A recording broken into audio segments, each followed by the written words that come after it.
Do you ever get that feeling when you're watching a great TV show and a storyline starts to unfold that really does have some great potential, and then all of a sudden it gets completely forgotten about? Well, Doctor Who is no exception. So with that in mind then, I'm Ellie with Who Culture, here with 10 great ideas that went absolutely nowhere in Doctor Who. Number 10. Gwen's Ancestry. Gwen Cooper is a no-nonsense, ass-kicking member of the Torchwood team. She started off as a police officer and then stumbled across Captain Jack Harkness and his gang, and eventually joined them to fight those alien threats that the Doctor doesn't quite get round to. However, this was not the first time Whovians had seen her face. In the third episode of New Who, the Ninth Doctor and Rose Tyler travel to Cardiff in 1869, where they encounter ghost-like aliens called the Gelth and Charles Dickens. They also bump into Gwyneth, a clairvoyant servant played by Eve Miles, who also plays Gwen Cooper in Torchwood. Now, this was actually addressed when the 10th Doctor meets Gwen in Series 4, and he deduces that she is from an old Cardiff family, and through something called spatial genetic multiplicity, she has the same face as her ancestor. Now, while the showrunners could have done something with this, Gwen's connection to her psychic forebear is never mentioned again. What could have been an interesting storyline exploring the connection between Gwen and Gwyneth was instead a quick line to get around a case of double casting. Number 9. The Minister of War. Who would have thought that a throwaway line would have caused so much trouble? In the two-part story Under the Lake and Before the Flood, the Doctor encounters a number of underwater miners who he must protect from an army of ghosts. And one of the miners is a woman named O'Donnell, who is a big fan of the Doctor. She reels off all of his greatest hits, recounting the times that he saved the Earth from danger. She tells him about Harold Saxon, the moon being an egg, and the Minister of War. But the Doctor is just as confused by this as we are, and asks O'Donnell who that is. However, he stops himself, realising that this is an adventure that is yet to come. Under the Lake and Before the Flood came out in 2015, and fans are still waiting to find out who the Minister of War is. Some have theorised that it could be the Master, Omega, or the Warlords, but for now they are just guesses. At this point, it does feel unlikely that we'll ever get a follow-up to this, or maybe there were never any plans for one and we all just need to get a life. Number 8. Ryan's Dyspraxia. Dyspraxia is a disorder that can affect a person's motor skills and coordination. It's a severely underrepresented condition in the media, which is what made the announcement of Ryan Sinclair so exciting. Played by Tosin Cole, Ryan accompanied the 13th Doctor between 2018 and 2021. He lost his mother at a young age, has a frosty relationship with his father, and he has dyspraxia. Now, showrunner Chris Chibnall did everything right when creating the character, and he even consulted charity the Dyspraxia Foundation on how Ryan should be portrayed. The initial buzz surrounding the character achieved its goals of drawing attention to the condition, but as time went on, mentions of it in the show got less and less common. Basically, Ryan only had dyspraxia when the plot called for it, and the rest of the time he acted as if it didn't affect him at all. Now, this is such a shame, as the show had the opportunity here to shed some light on this relatively obscure condition. Now, yes, they did drum up some initial interest in the subject when Ryan's character was first revealed, but they didn't really do anything meaningful with it in the actual show, other than trying to portray the connection between Ryan and Graham as he taught him to ride a bike. Number 7. Jackie Tyler in Survival.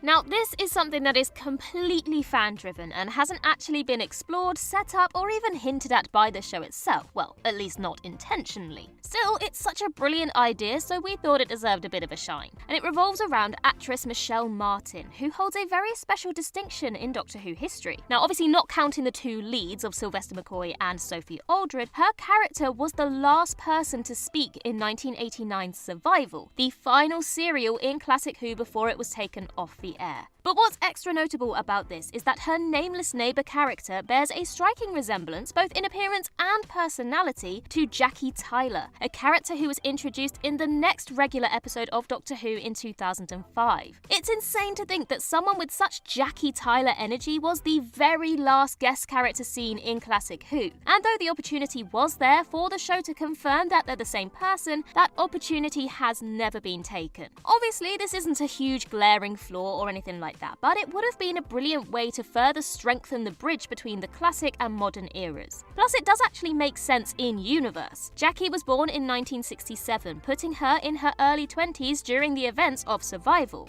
And the neighbour also lives in Perivale, London, which isn't actually that far away from Jackie's Powell estate home in the 2005 revival. But alas, this is pure headcanon for now. Number 6. 13's Fob Watch. The finale of Flux saw the 13th Doctor hide a fob watch containing her lost memories deep within the TARDIS, which was a strange decision considering that her whole mission in this series was to uncover the truth about her past, but okay, fair enough. Clearly, showrunner Chris Chibnall was just saving the watch for a future story, right? Well, no. Eve of the Daleks and Legend of the Sea Devils came and went without so much as even a mention of it, and with the 13th Doctor now having regenerated, it's unlikely that this plot thread will ever be revisited. And that's so frustrating. And also such a shame. Think of the craziness that could have unfolded were the Doctor to dive into that watch's secrets. We could learn more about Gallifrey, the Division, and the Doctor's own history. The watch could have even served as a way to revisit previous Doctors. Now, Chibnall invented a way to bring back classic Doctors in the power of the Doctor through the Guardians of the Edge, even though he already had a solution sitting right there. At the very least, the watch could give us more memories of the Doctor's missions with Carvanista, and more screen time with that good doggo wouldn't go amiss. Number 5. The Paternoster Gang.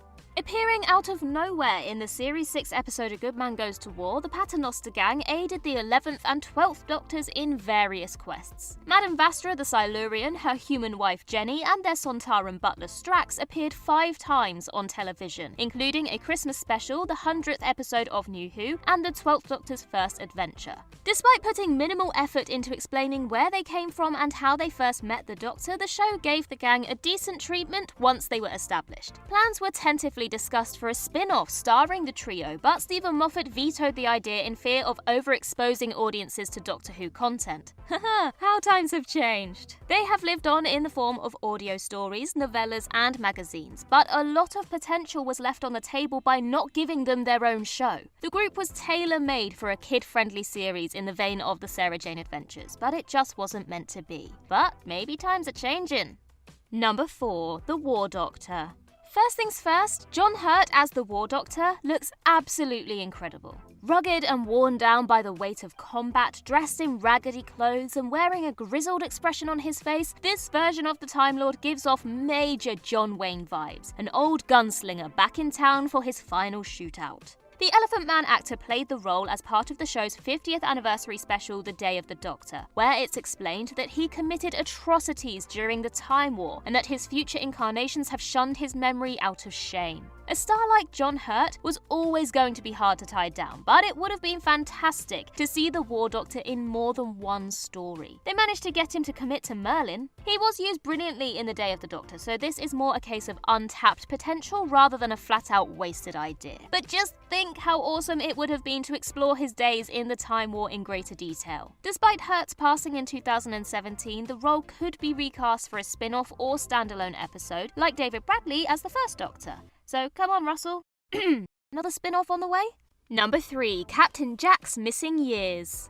Despite some negativity that might have been floating around John Barrowman in recent years, Captain Jack Harkness remains one of the most beloved creations from the New Who era. An immortal conman from many centuries in the future, a Jack appearance alongside the 9th or 10th Doctors was always a treat, and he even resurfaced during the 13th Doctor's tenure, busting her out of space prison. As explored in the Torchwood series, Jack is a multifaceted character who has done and seen a lot across his never-ending life. But he's actually missing 2 entire years of his memory, as explained in the episode The Doctor Dances. Those years were wiped from his mind by the Time Agency, his former employers, and despite this posing some very intriguing questions about the future face of Bo, the characters never really seemed very interested in finding out more about them. He doesn't even pursue these memories in the Big Finish audio series, which usually mops up loose ends from the TV show like some sort of plot janitor. But with Barrowman sadly seeming out of the picture when it comes to Doctor Who, those 2 years might just remain a mystery for the rest of Jack's life. So basically forever. Number 2. The Fugitive Doctor. Jo Martin first appeared as Ruth Clayton in the episode Fugitive of the Judoon. A seemingly normal woman, Ruth's world is turned upside down when the rhino-headed aliens invade her hometown in search of her. She eventually discovers that she isn't Ruth Clayton at all. She's actually a version of the Doctor from some unknown point in their timeline. It's believed that this fugitive version of the character is from their very distant past, before their time as the first Doctor. However, as of right now, we still don't really know an awful lot about this incarnation of the Doctor. The Fugitive Doctor has mainly appeared in projections and holograms since her first appearance, which has been thoroughly unhelpful when it comes to learning more about her. Jo Martin is brilliant in the role, and it would be so great to see more of her. But considering that things like this don't tend to pass from showrunner to showrunner, it's unlikely that RTD will choose to explore the Fugitive Doctor further. We also want to know where she got that coat from, because that thing is snazzy. Number 1. The CARTMEL Masterplan. Andrew Cartmel was a script editor on Doctor Who between 1987 and 1989 during the 7th Doctor era of the show. Alongside other writers like Mark Platt, Cartmel devised several plots to help bring some mystique back to the show and turn around its falling ratings. These ideas have been dubbed the CARTMEL Masterplan by fans. Regrettably, the Masterplan never saw the light of day, as Doctor Who was cancelled before the new storylines were put in place. And this is hugely disappointing, as these plans sounded amazing. Cartmel planned to make the Doctor a demigod, one of Gallifrey's founding fathers alongside Rassilon and Omega. He also planned to introduce an alter ego called the Other, a shadowy figure deeply connected to the planet's past. Now, fragments of these ideas made it into episodes of the TV show pre-cancellation, as well as other media like books, but this all came too late to save the show, which was confined to the television wastebin until 2005. Now, would the CARTMEL Masterplan have rescued Doctor Who? Well, it's impossible to say, but the potential that it had makes it one of the most intriguing what-ifs in the show's storied history. And that concludes our list. If you think we missed something, then do let us know in the comments below, and while you're there, don't forget to like and subscribe and tap that notification bell so you never miss a Who Culture video again. Also, head over to Twitter and follow us there, and Instagram as well, and I can be found across various social medias just by searching Ellie Littlechild. I've been Ellie with Who Culture, and in the words of Riversong herself, goodbye, sweeties.